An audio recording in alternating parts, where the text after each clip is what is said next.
বৃহস্পতি গ্রহ 19 অক্টোবর 2025 কর্কট রাশিতে ট্রানজিট করতে চলেছে।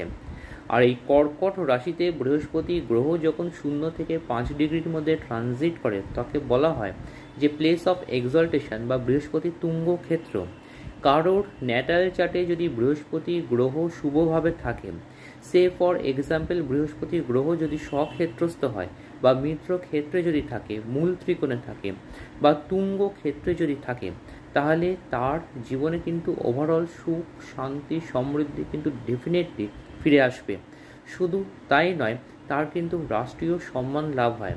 আর কারোর যদি বৃহস্পতি গ্রহেরই মহাদশা চলে আর বৃহস্পতি গ্রহ যদি তার ন্যাটাল চার্টে খুব শুভভাবে থাকে, তাহলে তারও কিন্তু ওভারঅল ফ্যামিলিতে ডোমেস্টিক ব্লিস, পিস কিংবা হারমোনি কিন্তু জেনারেট করবে।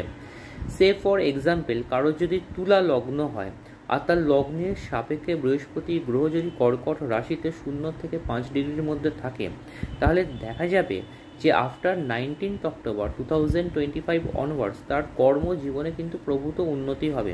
এর মূল কারণ হলো যেহেতু বৃহস্পতি গ্রহ দশমভাবে ট্রানজিট করতে চলেছে, আর দশম ভাবকে কর্মভাব বলা হয় বা দশম ভাব থেকে যশ, খ্যাতি, প্রতিপত্তি বা নেম, ফেম, প্রফেশনাল সাকসেস জাজ করা হয়।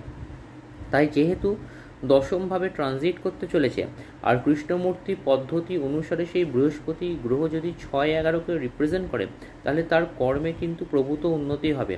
আবার আরেকটা এক্সাম্পল দিচ্ছি, কারোর যদি বৃশ্চিক লগ্ন হয়, তার যদি নবমভাবে বৃহস্পতি গ্রহ থাকে এবং তার যেহেতু নবমভাবে বৃহস্পতি গ্রহ 19 অক্টোবর 2025 ট্রানজিট করতে চলেছে, তার হায়ার স্টাডিজের ক্ষেত্রে কিন্তু খুব শুভ বলা যায়, কিংবা তার পিতার জীবনে কিন্তু প্রচুর শুভ ঘটনা ঘটবে। তো এই বৃহস্পতি গ্রহকে বুস্ট আপ করার জন্য কী করবেন না, রোজ মা তারার গায়ত্রী মন্ত্র 108 বার করে জপ করুন। মা তারার গায়ত্রী মন্ত্রটি হলো ওং তারাওই বিদ্মহে মহগ্রাওই ধীমহি তন্ন দেবী প্রচোদয়াৎ ওং। থার্ড আইতে মা তারাকে কল্পনা করুন, মা তারাকে কল্পনা করে এই গায়ত্রী মন্ত্র 108 বার করে জপ করুন।